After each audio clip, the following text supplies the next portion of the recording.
Hello, hello. Good evening. People are filtering in, so I'll just wait a minute or so. But it's a fine international showing, I can see. We've got people from Peru to Somerset Well, via Minneapolis. So I'm going to get started. Um, just so, just a little bit of housekeeping to start with. Hello, I'm James Tukey, publisher at Peirene Press. I'm delighted to be here this evening, celebrating the launch of Imagine Breaking Everything by Lina Guevara, translated by Ellen Jones. And we have author and translator in the house, dialing in from, can I say where you are? Yeah, dialing in from Jersey City and Oaxaca, respectively. So this is a transatlantic affair. Um, I think everyone should be able to see and hear us. If not, you can leave your comments in the Q&A, which is also where you can leave questions. And please do be feel free to ask questions anytime. I will decide as we go whether I'm going to put them in as we go or leave them to the end, but I think probably it's nicer if I drop your questions in as we go. Thank you. So I'm telling people telling me that all is looking and sounding good, which is great. We're all looking good. Um, so what we're going to do this evening is discuss Lena and Ellen's wonderful book. We're going to start with a reading. And what we like to do at Perini is for our events is we like to have a reading from the original language. So Lena's going to read the Spanish for a couple of minutes, and then Ellen will read the same passage in English and potentially go a little bit further than where Lena went, just because I'm aware that we may have more English speakers and Spanish speakers in the audience, but we'll get a bit of a taste of both. Then we'll talk about the book. I'll ask some questions. And as I say, then please feel free to ask questions yourself of Lena or Ellen or of me as the editor if you would like. I may just defer to them. Um, and then we'll finish with another reading. And while that final reading is happening, if there are any burning questions that you realized you wanted to ask, you can type them in there. I'll just introduce both of our speakers before we get going. So, Lina Munar Guevara is a writer and lawyer from Bogotá, Colombia. Imagine Breaking Everything was first published by Impar Editores in 2022 and was shortlisted for the Sundial Literary Translation Award. Her story In the Mountains is published in English, also translated by Ellen Jones, in a collection of Latin American horror stories titled Through the Night Like a Snake, which is part of Two Line Press's Calico series. And Lina has an MFA in creative writing from New York University. And Ellen Jones is a writer, editor, and literary translator from Spanish. Her recent and forthcoming translations include Restoration by Eva Barrera, co-translated with Robin Myers, Cubanthropy by Ivan Delanuez, The Remains by Margot Glantz, which was shortlisted for the Warwick Prize for Women in Translation, and Nancy by Bruno Lorey. Her monograph, Literature in Motion, Translating Multilingualism Across the Americas, is published by Columbia University Press, and her short fiction has appeared in Litro magazine, Slug, and the London magazine. It's not Litro, it's Litro magazine. Um, so that's Ellen and Lena. Perhaps we could start by, Lena, would you mind introducing the book a little and kind of setting the stage for the first reading that we're going to have? yes, of course. So, thank you so much, James, and I'm so happy to be here also with Ellen, who I think is a wonderful translator. Like, I feel so happy to have this moment and to share with both of you and with everyone watching. So this is a coming of age story set in Bogota about this girl who uh, has trouble managing her anger and has done a lot of harm. And the book goes deep into what fuels that anger, how does it come out, and especially how does she deal with it after years of like distancing herself a little bit from her old neighborhood, from certain family members.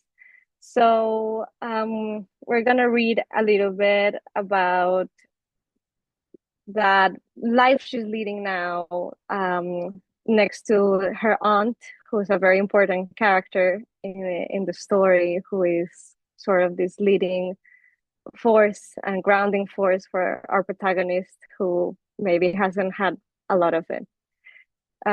So with that, should I start reading? Please do. Okay. Le había dicho que la tía Anahí había salido temprano a hacer vueltas, pero era mentira. La verdad es que habíamos quedado peleadas. Cuando le dije que me iba con mamá, me respondió que no le parecía buena idea. Yo le dije que, ¿por qué no? Como retándola. Entonces empezó con que mamá llegaba así de repente y que no era justo que todo el tiempo perdía y de la nada llegara y así. A mí lo que me emputaba era que mi tía creyera que sabía más que yo de mi relación con mamá. Tenía esa maña de creerse la experta en todo, incluso en eso. Mi tía y yo no nos habíamos hablado esa mañana, solo para decir chao, pero igual eso no me preocupaba. Ya sabía que esa era una peleita, nada comparado a las que teníamos cuando apenas llegué a su apartamento en la Alborada. No, no era como esas. Esas sí eran peleas, señoras peleas. Las peores empezaron después de que mamá dejó de vivir con nosotras, cuando mi tía y yo tuvimos que aprender a aguantarnos. Bueno, más que todo, ella a mí, porque seamos justos. Me daban ganas de romperlo todo. Le gritaba, le tiraba a la puerta, le decía Roberto y más cosas que no me gusta recordar. Un día cogí un gato japonés de cerámica que tenía en la sala y lo lancé contra la pared. Se reventó. Yo no quería romperlo. No sé qué esperaba que pasara después de lanzarlo, pero cuando lo oí romperse fue como si me despertara de repente. Iba a recoger los pedazos cuando escuché los pasos de mi tía que venía por el corredor. Salí corriendo del apartamento. Pasé el resto del día por fuera. Incluso consideré no volver, subirme en un bus hacia Bucaramanga para buscar a mamá o incluso quedarme dando vueltas por la cuadra. Descarté la idea apenas empezó a oscurecer. Muy valiente y muy todo mientras brilla el sol, pero de noche es otra cosa. De noche la ciudad se transforma. La furia de la tía Nay parecía poco comparada con quedarse sola en la calle o terminar durmiendo en el bienestar. Toqué el timbre del apartamento a sabiendas de que apenas abriera mi tía me iba a gritar, a insultar duro. Incluso podría decirme que me diera la vuelta y no volviera más. Estaba lista para eso, pero la muy traidora me vio y me abrazó. Me abrazó y yo me quedé quieta, incómoda, como encartada con ese abrazo. Me dijo que me sentara en la sala y allí me advirtió que esa estatuilla del gato era la última cosa fea que le quedaba en el apartamento. Eso era discutible, la tía tenía gusto cuestionable, pero yo no iba a decir nada en ese momento. O sea, continuó, que ya no me puede romper nada más. A la próxima, mírame, a la próxima vas a respirar. Inhalas, exhalas y cuentas. Repites, inhalas, exhalas y cuentas, por lo menos 7. ¿Por qué 7? Me aventuré a preguntar en voz baja. Vas a ver que no vas a llegar ni a 4 sin distraerte. Y si eso no sirve, vas a imaginar que rompes las cosas, pero no lo vas a hacer. ¿Me oyes?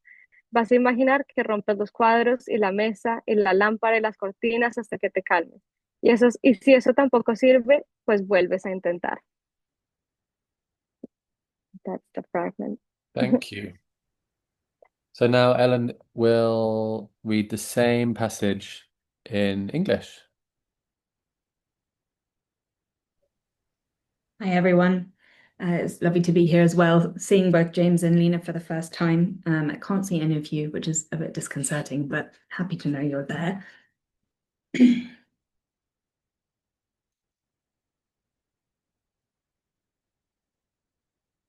I told her Anahí had gone out early to run some errands, but this was a lie. The truth was, we'd had a fight. When I told her I was going away with Mum, she said she didn't think it was a good idea. Defiant, I asked why not. And she started on about Mum just turning up with no warning, how it wasn't fair, not a word from her all this time, then out of the blue she shows up, etc., etc. What pissed me off was that my aunt thought she knew more than I did about my relationship with Mum. She always thought she was an expert in everything, even this. My aunt and I hadn't spoken that morning, only a brief "see ya," but I wasn't worried. I knew it was only a little fight, nothing compared to the ones we used to have when I first moved to her flat in La Alborada. No, this was nothing like that. Those were proper fights, fights with a capital F. The worst one started after Mum moved out, when my aunt and I had to learn to put up with one another. Well, mainly she had to learn how to put up with me. I mean, let's be fair. I used to want to break everything. I'd shout at her, slam the door in her face, call her Roberto, and other things I'd rather forget. One day, I grabbed a ceramic Japanese cat from the living room and flung it against the wall. It smashed. I hadn't meant to break it. I don't know what I was expecting to happen, but when I heard it break, it was like I just suddenly snapped out of it. I was about to pick up the pieces when I heard my aunt's footsteps coming down the corridor. I ran out of the flat. Spent the rest of the day outside, even thought about never going back, about getting on a bus to Bucaramanga to look for Mum, or even just going round and round the block forever. I abandoned the idea as soon as it started getting dark. It's easy to be all brave and everything while the sun's shining, but at night, that's something else. At night, the city transforms. Facing Anahí's fury seemed like nothing next to staying out in the streets by myself or ending up sleeping in social services. I rang her doorbell knowing that as soon as it opened, she'd scream at me, call me all kinds of names, even tell me to turn right round and never come back. I was ready for that. But the sneaky cow just took one look at me and gave me a hug. She hugged me, and I just stood there uncomfortably, caught off guard. She told me to sit down in the living room and then warned me that the cat statue had been the last ugly thing in that flat. This was debatable. My aunt had questionable taste, but I wasn't going to say so just then. What I mean is, she went on, you can't break any more of my stuff. Next time, look at me. Next time, you're going to breathe in, out, then count to at least 7. Why 7? I ventured quietly. I'll bet you can't even get to 4 without getting distracted. And if that doesn't work, you're going to imagine breaking things, but you won't actually do it. You hear me? You're going to imagine breaking the paintings and the table and the lamp and the curtains until you calm down. And if that still doesn't work, well, then you'll try again. The worst part was that I thought the cat statue was actually kind of cool. Questionable taste runs in the family, and I was sorry it couldn't be fixed. However, breathing, counting, and imagining I was destroying things actually worked. The more details I imagined, the better. It took me a few weeks, though, before I could bring myself to ask something that had been bothering me ever since. Why didn't you yell at me? Did you want me to? She asked, laughing.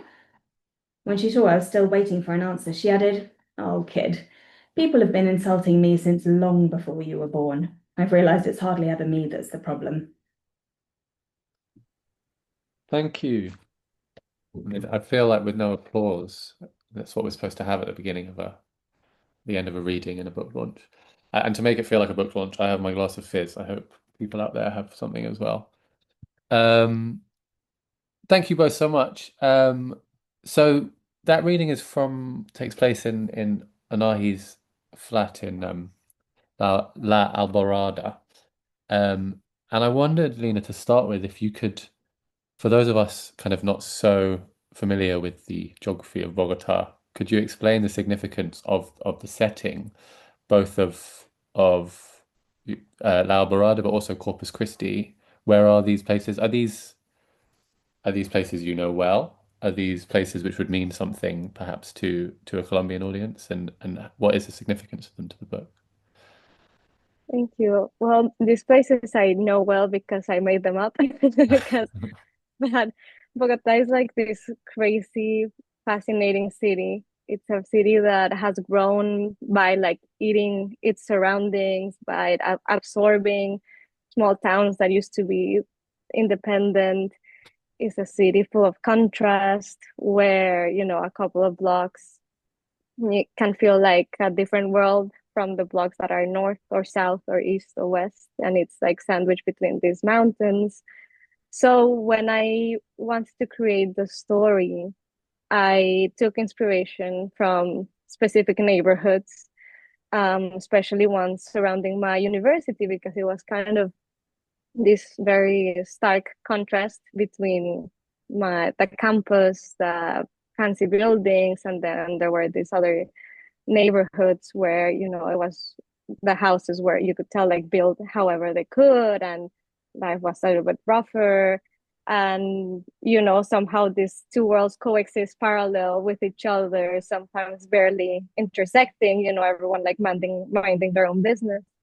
So when creating the story, the neighborhoods were very important to also reflect the worlds that Melissa, the protagonist, has been navigating. So her childhood starts in this very rough neighborhood because there's a lot of violence, and violence in different ways, not only like physical.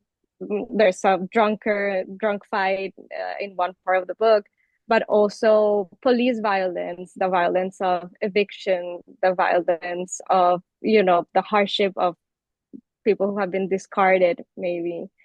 Um, so it was important to make it feel like this is a world where violence is kind of floating around and re re being replicated, being repeated. Um, and then the world of Anahí is a little bit calmer. You know, it's a neighborhood that it's a little bit more peaceful. Sorry if there's a lot of noise. There's always a city noise in the background. And then at the end, towards the end of the novel, we get to see a glimpse of into another type of neighborhood that is so fancy and shiny, but behind that shininess and fanciness, there's also its own type of like sharp edges and its own coldness, let's say. So for me, it was easy to create these neighborhoods, so I didn't have to stay that detail into like, okay, I want to capture the detail of every single neighborhood, but I want to create these neighborhoods that kind of reflect the life of this protagonist, but that ring true to what Bogota is, right? And that very eclectic feeling. Yeah. Yeah, well, it really, I mean, I went to Bogota once to, which is actually where I met Impar Editores, who published the book. And I was so struck by how many different kind of worlds there are from street to street, um, and you really do capture that in the book, the way that she goes away for one weekend with her to go and stay in another bit of the city, but it feels like such, I mean, it's partly the removal in time as she's going kind of back into her past, but also that physical remove between those places seems so striking as well. Um, can we talk a bit? So, yeah, I think anyone listening there who hasn't read the book will have started to get a sense of the voice of Melissa's voice, which is what I fell in love with the book when I read Ellen's um, translation of the voice. And it was nice seeing you just now, hearing Ellen's reading, seeing you smiling and like laughing a bit, Lina. And it's like, even though this is your book, you're able to have that slight distance from it because it's someone else's words. So how did you arrive at this voice? Like, was it something that was easy for you? Is it something that took some work? And could you, yeah, tell us a bit more about how you arrived at this character? Yeah, and it's also a little bit like weird to laugh at things you wrote, but I feel like the translation is so good. And Ellen is so good at reading it too. But I think there was when I first started writing, you know, maybe you struggle to find that voice that feels right, and sometimes you just start by copying the writers you admire, and you know, this may be like more elevated or that feels like very literary and out there tone. But I feel like as I wrote more and read more, I also read authors who stayed close to how people talk and more like everyday language that is not less elevated just because it's like closer to more mundane, like everyday talk, like Fernando Molano. And I feel like that I really clicked with that type of writing.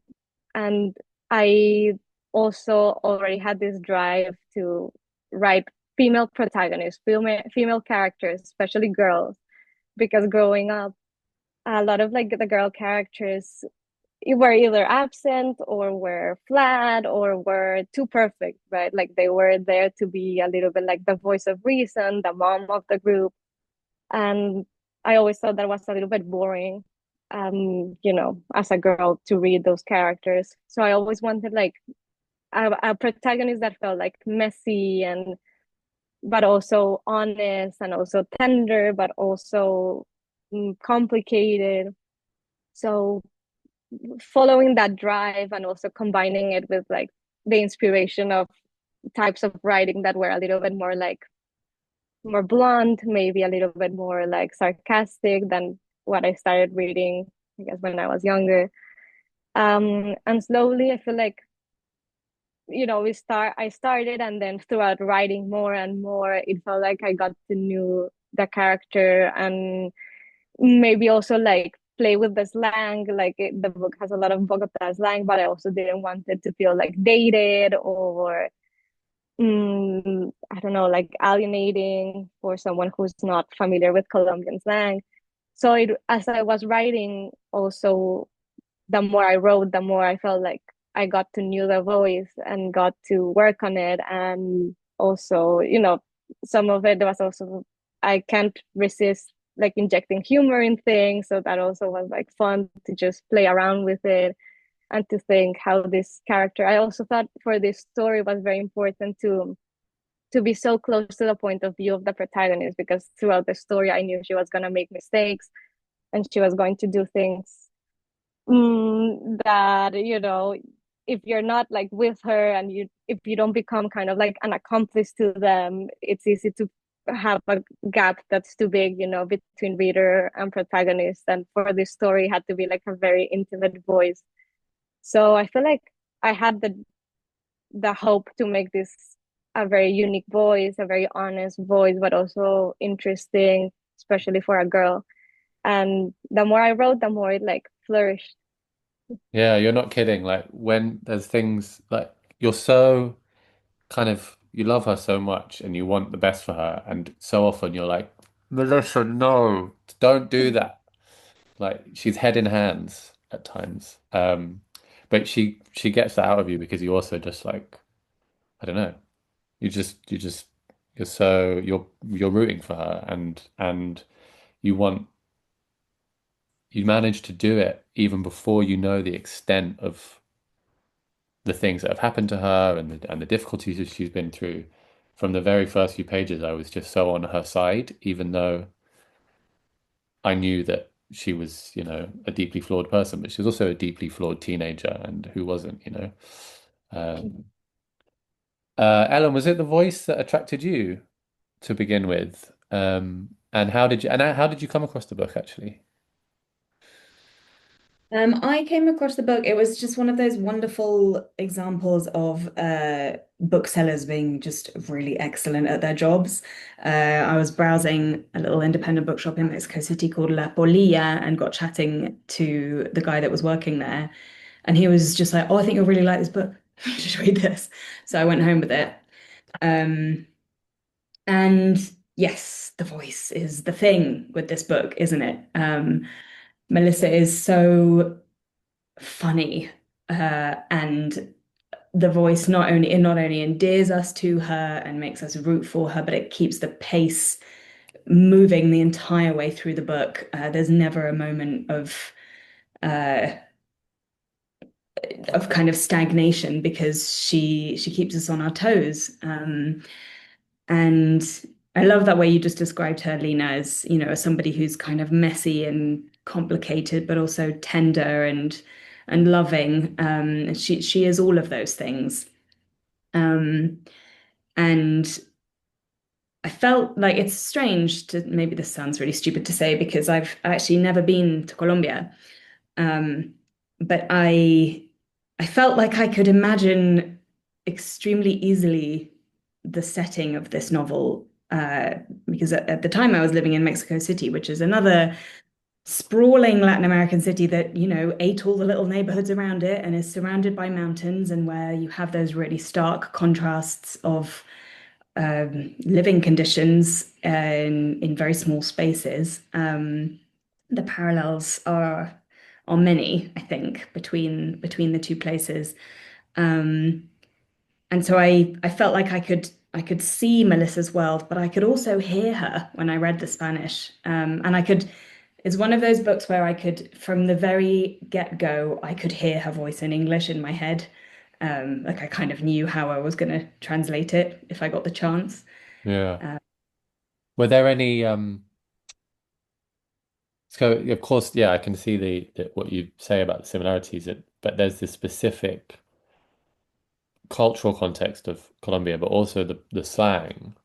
Not having read the Spanish, I'm not entirely sure how that plays out. But when you're, and I suppose it's a general question for your translation practice in general, but also for this book, are there kind of are there big differences in translating a novel from Colombia as opposed to Mexico or Spain or and how did you find yourself dealing with the kind of the specificities of the Bogota slang?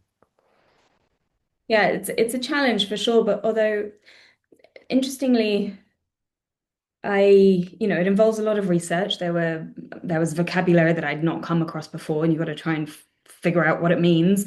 I had Lina for that, the huge advantage of working with an author who speaks extremely good English and is willing to answer questions. So there were a few things that I got in touch with Lina and I was like, I just don't know what this is. Can you please tell me? I can't find it anywhere on the internet.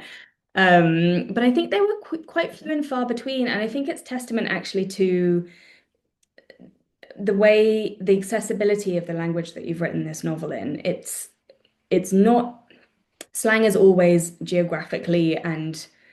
uh, geographically specific and specific to a moment in time, isn't it? But I think that you've made this sound at once both very Colombian and actually kind of quite sort of timeless and accessible to readers from outside that specific milieu. So it was not as hard as I thought it might be. Um, and with any kind of voice-driven fiction, the translator's challenge really is uh, to not root, even if that voice is very rooted in a specific time and place, is to kind of create this fake and yet authentic sounding voice that isn't specific to any one place in the English speaking world or any one Yeah. moment in the history of English speakers, because that would be uh, totally off-putting for a reader if I made my Melissa sound like she was from, I don't know, a neighborhood in the south of London, Yeah. say. She's not a Um, Cockney. no, exactly. I No. can't root her in a specific place in the English speaking world. And I also don't want her to sound like a particular moment in time, like her teenage slang is specific to the 90s in Britain or whatever.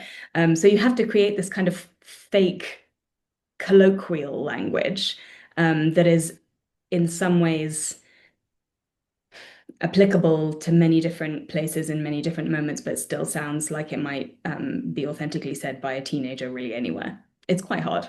It sounds How I'm really describing it like that. it does sound hard. Thank you. Thank you for doing it. Um, so you mentioned asking Lena questions and like so how did maybe for you, Lena, like how to start with, but Ellen, feel free to jump in. Like how did you work together? Were there a lot of questions? Was it fun for you, Lena, or was it strange having like your words being kind of turned back to you in this other way? Oh, it was very fun to me because also I speak English and have a good level of it, but also I feel like the fact that it was more um different from the US English that I learned in school or that I listened to every day was very fun because it was like, I don't know, it's a very surreal experience to like see your words transformed and then again. But I was amazed that it captures the spirit, it captures the humor, And I was just amazed, I feel like, for like by Ellen's choices of translation, because I thought like I do translation too, but mainly like academic and boring and legal. So when I was thinking about like, wow, I don't know how I would translate this passage, or I don't know what I would do with this joke or this piece of slang. And then when I would read like Ellen's solution, it was like, oh, that's so clever. That's so fun. And reading the whole manuscript, there were moments where I thought, I mean, some things are always gonna be like different from the original and maybe stronger in the original, but there were jokes that I thought were funnier in the translation too, or that made me laugh more. So it was very exciting. And writing is like a very lonely thing, like for 3 years, you're like working on these made up characters and this story that you have in your head. And it's very exciting first to share it with your translators, but also to share it with someone who's kind of co-writing it, by this process of translating. So it also felt like companionship. And Ellen can jump in more about the process, but I feel like she condensed like very concrete questions, and would like send those, and I would be happy to answer. I feel like a thing that I found funny, for instance, was that in Colombian slang we use china to refer to like guy or girl, but that literally means like Chinese. And I don't know why that's the slang, but and it appears in a part of the novel. So it's something that it was that if you don't know Colombian slang, it just seems like there's suddenly like a Chinese little boy in the story that came out of nowhere. But it's kind of the fun things that you like. It makes you think also about your Spanish and the way you work the language, and compared to not only English but also other types of Spanish. So it was a very fun process for me.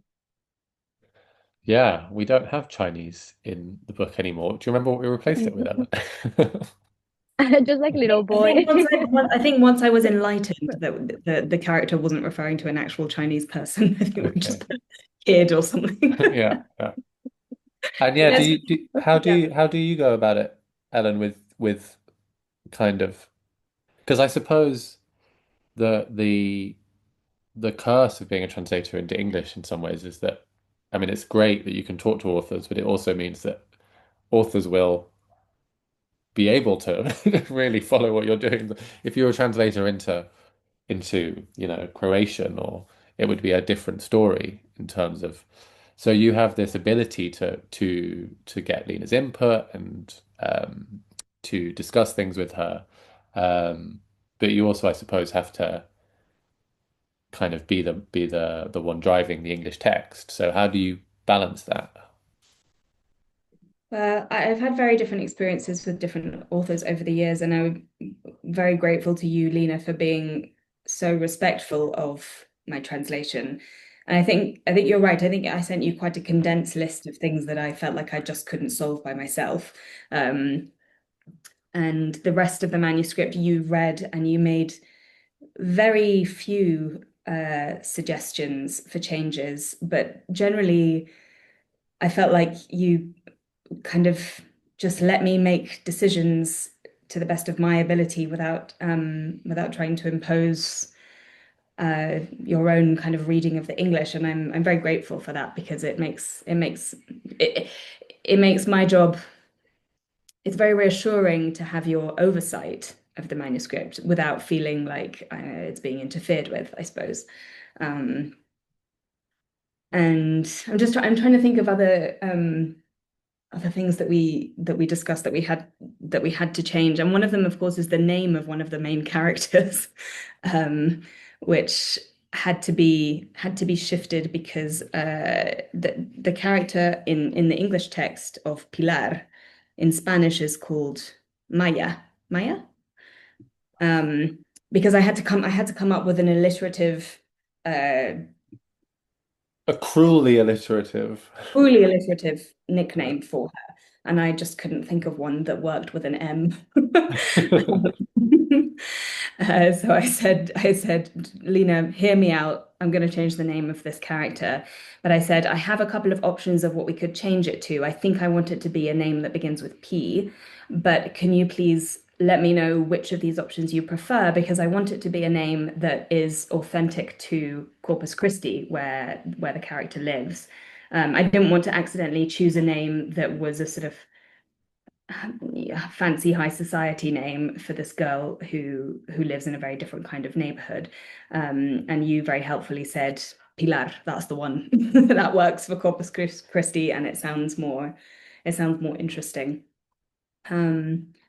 So yeah, thank you for being open to those kinds of changes that might sort of seem a bit more radical. There's always a reason for them. Um, and I think the reading at the end will be just before the quite moving and upsetting meeting between Melissa and Pilar. Uh, but we won't actually get there. That will be a cliffhanger later, the audience. Um, the the the other thing which really impressed me about this book, and of course I'm biased as the publisher and editor, but I wasn't until I was, if you know what I mean. With this, when deciding what we're going to publish and when we're reading an awful lot, there's many things we're looking at. And one thing I'm always thinking is, you want books that tell you things about the world and tell you things about places and investigate the serious things about places, but do it in a way that, and this book really does that, do it in a way where you are it's done with such kind of brio and charm and narrative power. But to me, it seems that there is something in this book about generational trauma, about the violence, the violence, not the particular, not the it's not something that is kind of exclusive, of course, to Colombian society, but the particular form of violence in Colombian society and the particular structures of that, um, which is latent and in kind of in the background of the book, but really suffuses it and really gives it this kind of weight and poignancy. And I think that partly comes from your work, Lina, and things that you were doing and people you were talking to as you were writing the book. I wonder if you could kind of tell us a bit about that. Tell us about the maybe the interviews that you were doing as you wrote this book. Yeah, so it's interesting because when I was writing the novel, I was an intern at the special peace jurisdiction of Colombia, like this the peace tribunal that was created to kind of deal with the aftermath of the Colombian armed conflict. And I was in the chamber of amnesties and pardons. I entered kind of hoping maybe I'll be in the ones who are like building the hierarchy of the armed groups and like dealing with like persecuting the crimes. And I ended up in like the amnesties chamber, which is kind of all the opposite, right?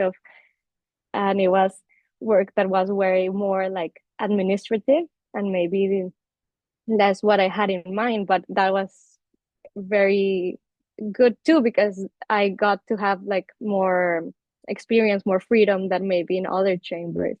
And one of the things I had to do was travel permits for former combatants.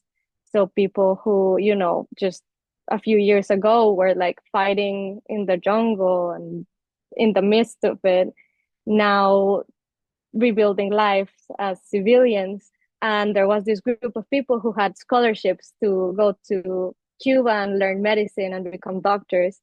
And part of my job was to read their applications for the travel permit, where they had to say why they wanted to do the trip and what it meant to them.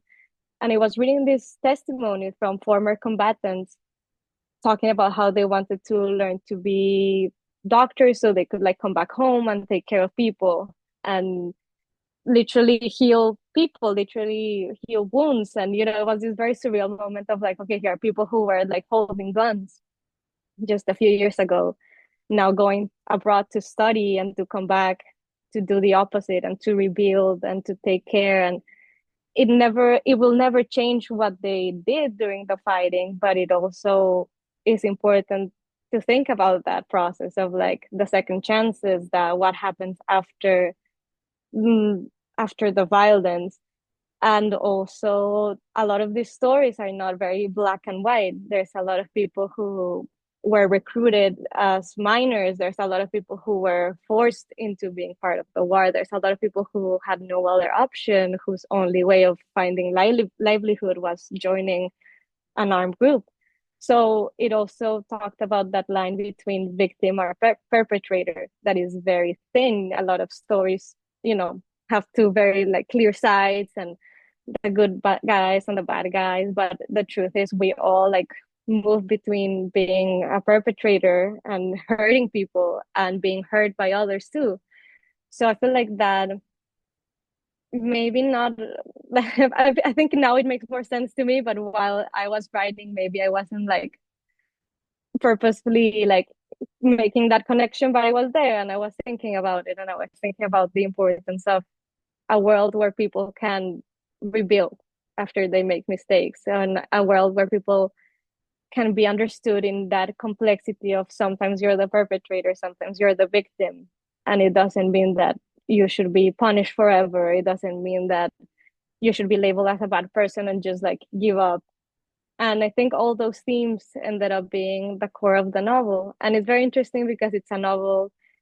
I mean, I've written other things that are very like tied to the armed conflict, but this novel, I very purposely was like, no, this is gonna be like set in like a very intimate story, I guess, of this protagonist.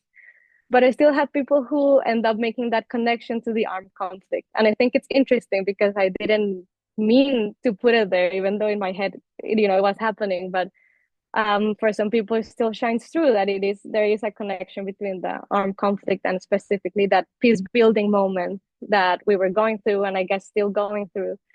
um so that legal work is, I guess, what informed a lot of the themes of the novel. Yeah. Yeah, it's not that it's kind of it doesn't feel that you're trying to do a metaphor or trying to that she's a symbol for anything, or but when I knew what when we spoke about the work that you did and the interviews and your experience, the themes of forgiveness and particularly kind of self-forgiveness, or yeah, and as you say, not a forgetting or a but a kind of reckoning with things that people have done, mm, you know, had a different weight to them when you know the context. Um, I think I'm going to ask one more question and then I'm going to ask you to do another reading. And I'm partly saying that so that people are aware that they can ask questions when they'd like. I think you can either put them in a Q&A or you can raise your hand and then I can let you speak. But use that power responsibly, please. Um, but I'll have one more question, which is that I want to ask about Melissa's aunt, Anahí, who is such a great character, and who the conversation between at the end, and I won't spoil anything, but the conversation between at the end, and it had me in tears when I was editing it, and had me in tears again when I was rereading it to speak to you. And I just wanted to ask, when we asked you, Lina, about the kind of the things you wanted people to take away from the book or something, I think the Aunt Anahi was central to your to your answers there. Um, so I wondered if you could just tell people a little bit about this character and about kind of her importance and centrality to the book. Yeah, so since the beginning of the story, I knew that this character would have this very complicated family dynamic, and maybe like, her parents are not the textbook parents, and I wanted to have another figure in her life who would be like that emotional anchor and more of like that protective figure, and to have kind of like a shelter. And I knew that it was going to be like an LGBTQ character because I am part of that community, and like it's important to also have like characters that are part of it. And at the same time, as I was thinking about the story, I had a very good friend of mine transition as a trans man. And since the story is about change and what it means to change and how it looks to different people, I thought, okay, I think a trans character would be great. And I think the feminine energy and like the what it means to be a woman is also like covered throughout the novel. So I thought a trans woman would be like the right type of person for this like protective role. And it was also a very deliberate choice because to this day, like back when I was writing, but now even more, trans women have been turned into kind of scapegoats for so many things. So I also thought, if I'm gonna write a character, I'm not trans myself, but I have a responsibility to do it, like staying clear of stereotypes and like making sure it doesn't feel like empty and two-dimensional. Like this is a character, like a group of people who sometimes don't get represented, and who sometimes when they do get represented, there's always, the a sex worker, which is there's nothing wrong with it, but it's always sex worker or hairdresser, and sometimes with very tragic stories or very focused on like the biology or like the surgical element of transitioning. So I was like, I don't want any of that. So I talk to like my friends, but also like research in online forums to think, okay, but like in the day to day, what do trans women really worry? And I don't want to talk about like surgeries. That's not the story to tell here, and it doesn't matter in this story really. So it was like a, it was important to me to create this character who felt real, who felt um that we could feel that same emotional bond that this aunt has with Melissa, the protagonist. And but also to have this feeling of like this is a character that has lived, that has also nuance, that has also endured violence and provoked violence in different ways. And my hope was also, I feel like there's a lot of people who have never met a trans woman, and when they hear all these stories and online fear mongering, maybe if you know this character, maybe if you got to know it through this person and see her through the eyes of this niece who like loves her already, it it helps to also like have a different perspective of trans people, trans women in particular. So I like it was a very careful choice, but also like I think it was the right choice also.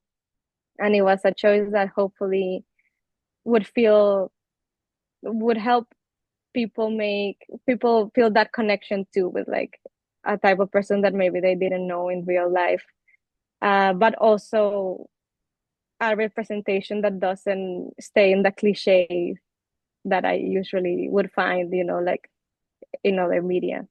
Yeah. Well, I think like so much in the book, and sorry to keep embarrassing you by praising you, but like so much in the book, um it seems so carefully thought through and meaningful, but also completely natural and unmannered and just arising from the world that you've created. And their devotion to each other is wonderful. Melissa and Anahí. Um, I and I also thought it was useful to end with asking about her because she's so central to the two readings that I've asked you to prepare this evening. So I thought it was useful context for people listening. So I'm going to ask whether we could have one more reading, and then if anyone has a question, um, thinks of a question or would like to ask something, please feel free to send it through while the reading is happening. And if not, that's totally fine. We'll end after the reading. But if you do have something that you're you'd like to ask, speak now or forever hold your peace. Um, so we'll start again with some Spanish from Lina, and then Ellen will read the same passage in English. So this is a moment that comes at a very important part of the story of like Melissa facing her past, and she is like it's a memory of this family moment of her mom and her aunt um, at the beach. So, una vez, mamá y yo fuimos al mar con la tía Magdalena, Alfredo y mis primos. Desastre. Claro que había que estar agradecidos con la tía, con la tía, que prácticamente nos había invitado a todo, pero la chatarrita que tenían se colgaba en cada subida. Alfredo dijo que tenía aire acondicionado y cuando lo prendió, el carro empezó a oler a perro mojado y siguió oliendo incluso después de que lo apagó. Juanchi y yo nos peleamos por la música, es decir, empezó por la música, después se puso feo. Es que el Juanchi estaba que ponía el álbum de Santiago Cruz, como si todas las canciones no fueran la misma, cantada una y otra vez por alguien con la nariz tapada. Era música de consultorio médico, no de paseo, pero Juanchi joda que joda porque había aprendido a tocar las canciones en la guitarra. Así empezó y terminó conmigo dándole un gato en el brazo. Él se puso a llorar, obvio, y eso solo me dio más rabia. Entonces la tía Magdalena se metió a regañarme y mamá a defenderme, y terminaron gritándose entre ellas. La relación entre ellas venía mal desde hacía rato. Yo ni sabía todo lo que había pasado. Sabía que había un tema de plata, algo del apartamento del abuelo. Al final, el punto que más las alejó fue la tía Anahí. Al principio, mamá buscaba excusas para la tía Magdalena y lo hacía con la misma voz con la que me excusaba a mí. Le decía a la tía Anaí, hay que tenerle paciencia. Es un cambio fuerte, se está acostumbrando. Ella no lo decía con esa intención. Ella no quiso hacer eso, no de verdad. Muy paciente y muy todo mamá, y aún así la tía Magda se terminó espantando también. Estaban las tres haciendo vueltas del testamento del abuelo. La tía Anaí dijo algo sobre el cumpleaños de Juanchi y la tía Magdalena estalló. Le dijo a la tía Anaí que era un enfermo y un pervertido, que no se le ocurriera acercarse a sus hijos porque le mandaba a la policía, que si de verdad le importaba a la familia se fuera a internar a una clínica. ¿Quién sabe qué más? Estoy segura de que mamá no me contó lo peor. Y yo le dije que menos mal no estaba ahí porque yo sí le doy su cachetada a la tía Magda, con gusto. Mamá me regañó por decir eso, pero no le volvió a hablar a la tía Magdalena como por 2 años. La tía Anaí juró no hablarle más. No sé entonces cómo terminamos atrapadas, mamá y yo camino a la costa en ese carro que olía a perro con la tía Magdalena, Alfredo y mis primos. Rosita se vomitó como a la hora después de que le pegué a Juanchi para rematar. Devolvió atenciones, habría dicho la tía Anaí, se lo hubieran invitado. Menos mal no me las devolvió a mí, porque yo sí me hubiera puesto furiosa, furiosa en serio, le habría devuelto atenciones con el puño. Si lo hubiera hecho, ahí sí la tía Magda y mamá habrían terminado agarradas a mechonazos. Llegamos y nadie hablaba. El hotel, feucho y sin piscina. Hice el cálculo de cuántas horas faltaban para devolvernos a Bogotá. Estaba desesperada por irme hasta que vi la playa. Thank you.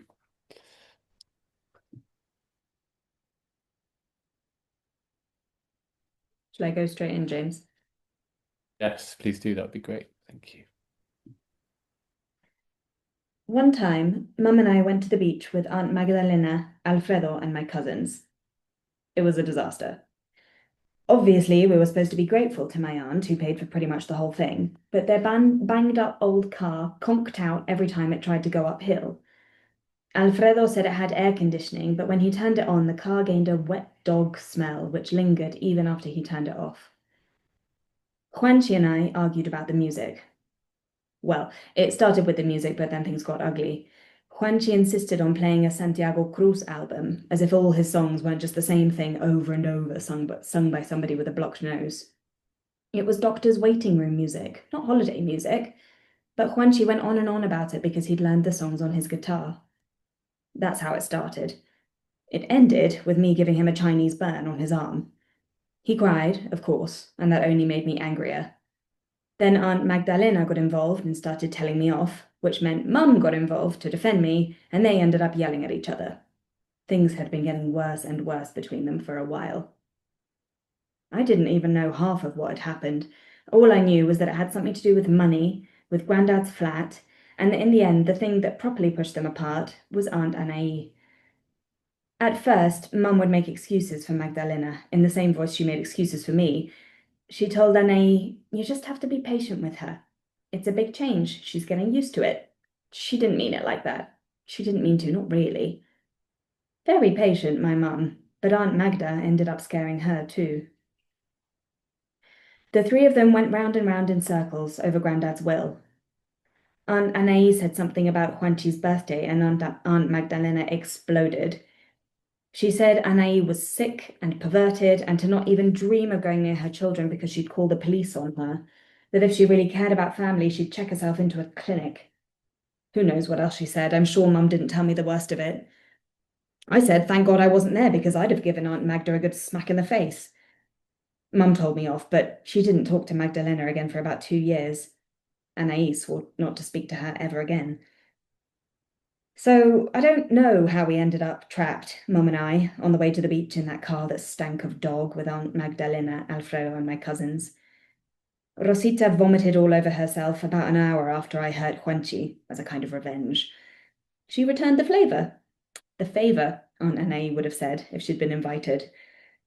At least she didn't return it on me, because then I would have been furious, properly furious, and would have returned that favor with my fists.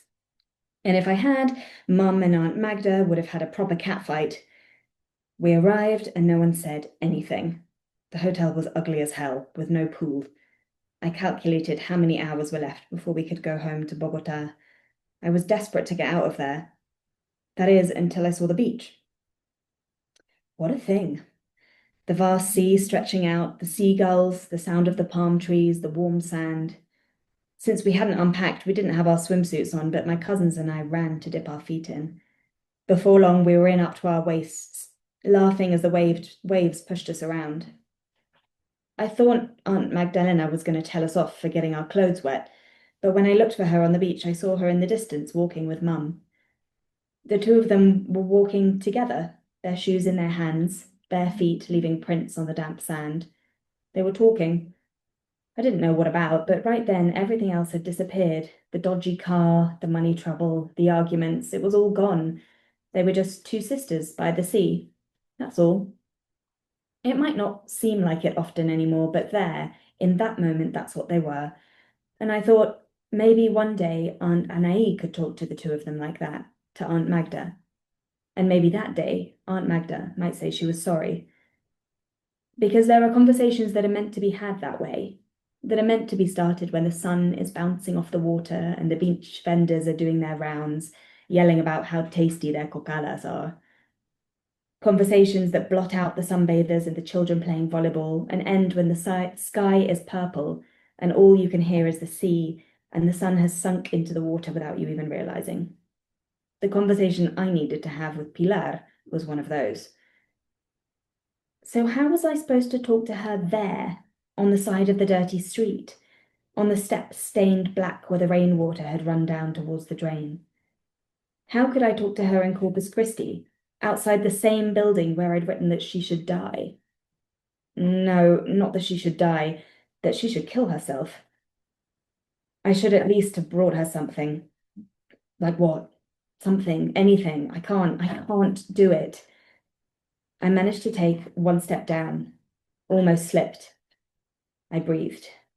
I stretched out my fingers like I just had my nails done and saw that I was shaking. I can't, not like this. Better to do it another day. I looked at the door. It's now or never. I heard footsteps. Oh, better never. She opened the door. Thank you. Thank you so much. And then Melissa confronts her past, or some of it anyway. Um, Thank you so much, both of you, for that reading and for joining us this evening. And thank you everyone who's come along tonight. It's lovely to see so many of you in this little bar on the side. I can just see your names, but they're all lovely. Um, this is yeah, we're Imagine Breaking Everything is a really special book. I'm really proud to be publishing it. We published it in the UK last week. If you're a subscriber, you would have got it a while ago. And I'm very happy that it will be the first book that Peirene publishes in the US in April. And hopefully we'll get to do something like this again, Lina, for that time as well. Um, is there anything either of you would like to say before I end this call and let everyone go off into the night? Just again to thank you, James and Irene. It's so beautiful. I think there's so much care, and Ellen again does beautiful translation, and everyone who joined today. That's all. Just very thankful.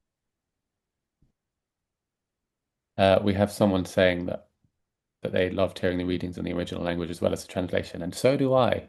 So do I. I mean, Spanish is a language that I can vaguely understand a little bit, but it's so interesting hearing the different emphases and the way you um and as I say, really nice watching you watch each other experience each other's words in different ways. So okay, well, I'm gonna say thanks again, and I'm actually also going to thank the Arts Council who have funded not just um, this have funded this event, but also have funded a number of events that we're doing both in person and online for our books this year.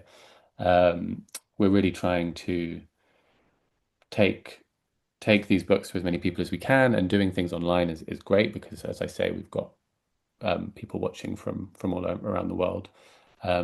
We will also be doing events in person for a Dutch novel that we've just published called See Now early next month, and lots more things in 2026. As I say, hopefully including some more things with Lina for the publication of this book in the US. Um, but for now, I'll say good night and thank you all so much for coming. Thank you, Lina. Thank you, Ellen. Thank you very much, both of you. Lina, I can't wait to read your future work and hopefully translate you again. Hope we have Hopefully. a chance to collaborate again. Thanks very much. Yeah, Lena's right. It's wonderful to see the care and attention that you put into publishing this book. It's not always the case, and I'm so happy with how it turned out. Thanks. Thanks, Ellen. All right. Good night, all. Take care. Goodbye.